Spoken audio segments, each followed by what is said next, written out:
নমস্কার বন্ধুরা, আমি আছি জার্মানির বার্লিন সেন্ট্রাল স্টেশনে এবং আপনাকে বার্লিন সেন্ট্রাল স্টেশনে স্বাগত। 2006 সালের 26শে মে এই স্টেশনটা উদ্বোধন হয়। উদ্বোধন করেন তৎকালীন জার্মান চ্যান্সেলর অ্যাঞ্জেলা মার্কেল। দ্বিতীয় বিশ্বযুদ্ধের সময় এই স্টেশনটা পুরোপুরি প্রায় ধ্বংস হয়ে যায়, যার ফলে যাত্রী চলাচল অনেকটা বন্ধ থাকে।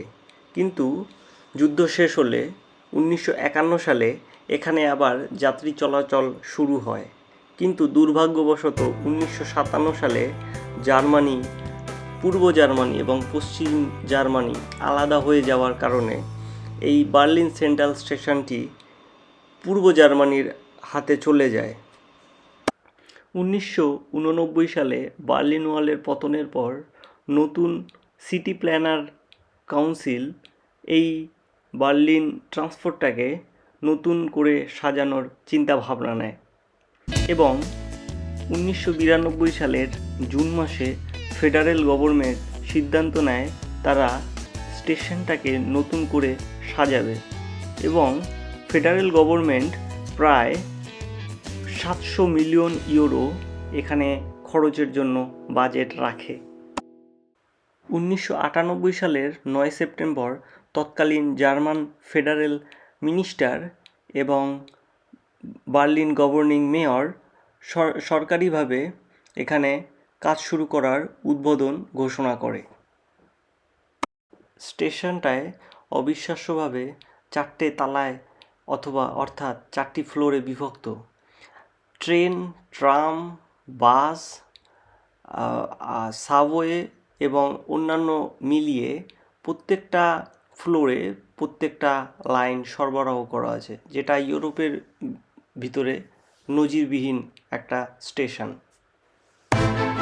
2006 সালের 26শে মে ঐতিহাসিকভাবে স্টেশনটির উদ্বোধন করেন তৎকালীন জার্মানি চ্যান্সেলর অ্যাঞ্জেলা মার্কেল এবং তৎকালীন ট্রান্সপোর্ট মিনিস্টার ভলফগাং টিফেনসে।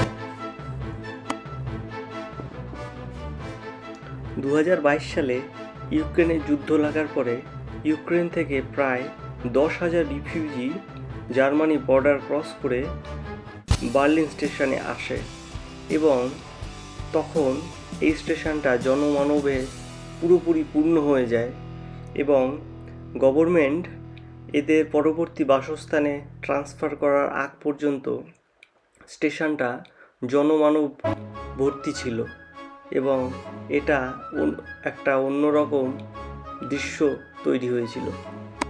এই স্টেশন থেকে জার্মানির ফ্র্যাঙ্কফুর্ট, লেইপেই, হামবার্গ, ডর্টমুন্ড এবং অন্যান্য রাজ্যের মেইন সিটির সাথে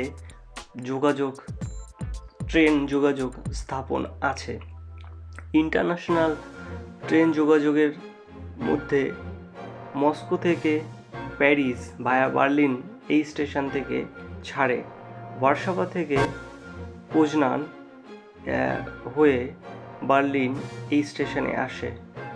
কিন্তু যুদ্ধের কারণে মস্কোতে বর্তমানে ট্রেন সেবা চালু আছে কিনা সেটা আমি শিওর না। কেউ যদি ইউরোপে বেড়াতে আসে, আমার অনুরোধ থাকবে একটিবার হলেও স্বচক্ষে এই স্টেশনটা অন্তত দেখা উচিত, কারণ এটা সারা ইউরোপের মধ্যে আর দুটো আছে কিনা সন্দেহ। আমার ভিডিওটা এই পর্যন্তই। ভালো থাকবেন।